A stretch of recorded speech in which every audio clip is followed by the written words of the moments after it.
रेणु मिश्रा पौराणिक कथा YouTube channel आप सबों का हार्दिक अभिनंदन करता है। मेरा कहानी सुन करके आप लोग को अजीब लगेगा, लेकिन यह कहानी मेरा कोई मन ग्रंथ नहीं है। यह विष्णु पुराण में वर्णित है और विष्णु पुराण से ली गई कहानी है। एक समय की बात है कि विष्णु भगवान को धरती भ्रमण करने का इच्छा हुआ। बहुत दिन उनको हो गया था धरती लोक पर आए हुए। तब वे तैयार हो रहे थे धरती लोक पर आने के लिए। जब वे तैयार हो गए धरती लोक पर आने के लिए, तो माँ लक्ष्मी अपना इच्छा प्रकट की और बोली कि हे देव, आप कहाँ जाने के लिए तैयार हो रहे हैं। तो विष्णु भगवान बोले कि हमको धरती पर गया हुआ बहुत दिन हो गया है, मैं यहाँ पर बोर हो रहा हूँ, सो मैं धरती लोक पर घूमने के लिए जा रहा हूँ। तब माता लक्ष्मी बोली कि हे देव, हमको भी ले चलिए। तो विष्णु भगवान कुछ सोच करके बोले कि ठीक है चलो, लेकिन धरती लोक पर तुमको उत्तर मुंह की तरफ नहीं देखना है, उत्तर दिशा की ओर नहीं देखना है। धरती लोक पर आई माता लक्ष्मी और विष्णु भगवान भी आए। धरती लोक पर देखी तो वह अचंभित हो गई। सूरज निकलने ही वाला था। सावन का महीना था, चारों बगल हरा भरा था।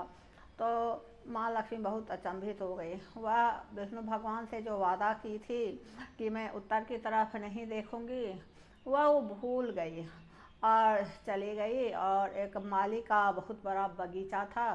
वह माली बहुत गरीब था।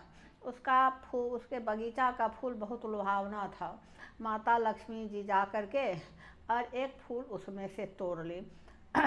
जब वो तोड़ करके आई तो विष्णु भगवान देखे तो विष्णु भगवान के आँख में आंसू आ गया। माँ लक्ष्मी बोली कि हे देव, आपके आँख में आंसू क्यों आया है।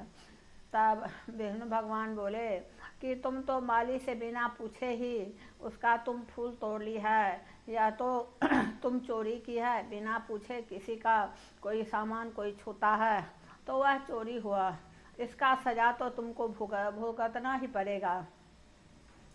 यह सज़ा पाने के लिए तुमको 3 साल धरती लोक पर रहना पड़ा। अब माता लक्ष्मी क्या बोलती, कुछ नहीं बोली। गई माता लक्ष्मी उसी माली के यहाँ। वह माली बहुत गरीब था। उसको 3 बच्ची, एक लड़का था, पत्नी थी और अपने था।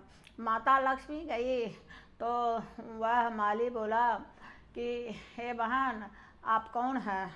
तो वह बोली, माता लक्ष्मी बोली कि हमको कोई देखने वाला नहीं है, मैं असहाय हूँ, हमको न माँ है न बाप है, कोई दुनिया में मेरा नहीं है, हमको तुम अपने घर के एक कोने में शरण दो।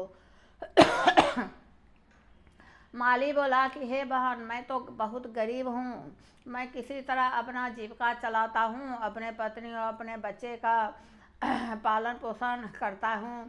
ठीक है, अगर हमको 3 बच्ची की तरह जगह एक और बच्ची और रहती, यानी 4 बच्ची रहती, तो उसका भी तो किसी तरह भरण पोषण होता। उसी तरह रह जाओ और तुम्हारा भी मैं किसी तरह भरण पोषण, जो मैं सूखी रोटी खाता हूँ, मेरा बाल बच्चा खाता है, मेरी पत्नी खाती है, वही तुम भी खाना। माता लक्ष्मी एक कोने में चली गई और बैठ गई। जिस दिन माता लक्ष्मी गई उस दिन उस माली का फूल इतना बिका कि वह शाम में वह माली एक गाय खरीद लिया। तो वह माली सोचा कि यह हमारी जो मुँह बोली बेटी है कितनी भाग्यशाली है कि आज मेरे यहाँ आई है और मेरा इतना फूल बिक गया है और हमको गाय भी हो गया है। 3 साल का टाइम था माता लक्ष्मी को वहाँ रहने का।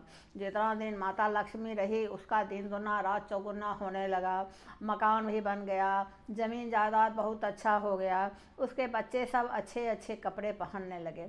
जब 3 साल पूरा हो गया तब विष्णु भगवान का रथ आया।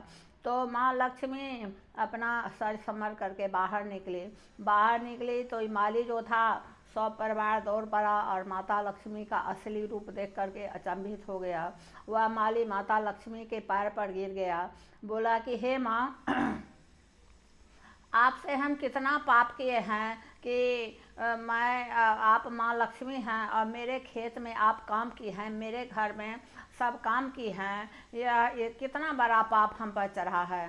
तो माँ लक्ष्मी बोली कि तुम बहुत दयालु हो, तुम बहुत भोले भाले हो, और जो दयालु रहता है, जो भोला भाला है, जो इसका स्वच्छ हृदय है, उसी के यहाँ मेरा वास रहता है। मैं आशीर्वाद दे करके तुमको जाती हूँ कि तुमको ज़िंदगी में कभी भी अन्न धन किसी भी चीज़ का कमी नहीं होगा।